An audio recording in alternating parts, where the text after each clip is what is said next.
नमस्ते। आज हम जटिल इंटीग्रेशन बाय पार्ट्स की समस्याओं को हल करने के लिए एक बहुत ही तेज तकनीक सीखेंगे जिसे टैबुलर मेथड कहा जाता है। हम x क्यूब गुना e की पावर 2x का इंटीग्रेशन करेंगे। साधारण फॉर्मूला बार बार लगाने में बहुत समय लगता है और गलती होने की संभावना रहती है। टैबुलर मेथड इसी प्रक्रिया को एक व्यवस्थित टेबल में बदल देता है, जिससे गणना आसान हो जाती है। सबसे पहले हम लेट नियम का उपयोग करके यह तय करते हैं कि किसे u मानना है और किसे dv। यहाँ x क्यूब एक अलजेब्रिक फंक्शन है, इसलिए इसे u मानेंगे और e की पावर 2x को dv। अब हम अपनी टेबल तैयार करते हैं। पहले कॉलम में चिन्ह होंगे, दूसरे में x क्यूब का अवकलन यानी डिफरेंशिएशन होगा और तीसरे में एक्सपोनेंशियल फंक्शन का समाकलन यानी इंटीग्रेशन।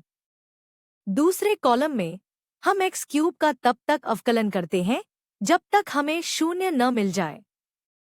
x क्यूब से 3x स्क्वायर, फिर 6x, फिर 6 और अंत में 0। तीसरे कॉलम में हम e की पावर 2x का उतनी ही बार इंटीग्रेशन करते हैं। याद रखें, हर बार हमें x के गुणांक यानी 2 से भाग देना होगा। पहले कॉलम में हम बारी बारी से प्लस और माइनस के चिन्ह लगाते हैं। इसकी शुरुआत हमेशा प्लस से होती है।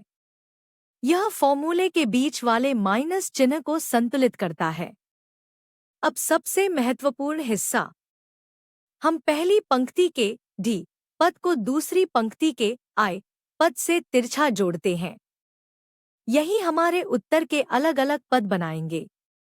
पहला पद निकालने के लिए हम प्लस चिन्ह x क्यूब और 1/2 e की पावर 2x को गुणा करते हैं।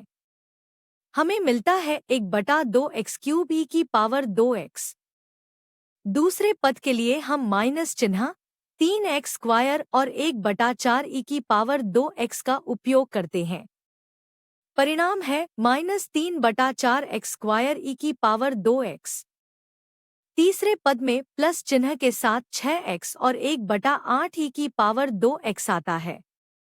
इसे सरल करने पर हमें 3/4 x e की पावर 2x मिलता है। अंतिम पद -6 गुना 1/16 e की पावर 2x है, जो सरल होकर -3/8 e की पावर 2x बन जाता है। अब इन सभी पदों को एक साथ लिखते हैं और e की पावर 2x को कॉमन ले लेते हैं। अंत में प्लस c जोड़ना न भूलें, क्योंकि यह एक इंडेफिनिट इंटीग्रल है। यह विधि इसलिए काम करती है क्योंकि आखिरी पंक्ति में 0 आने पर इंटीग्रेशन की प्रक्रिया समाप्त हो जाती है। यह बार बार होने वाले लंबे कैलकुलेशन को छोटा कर देती है।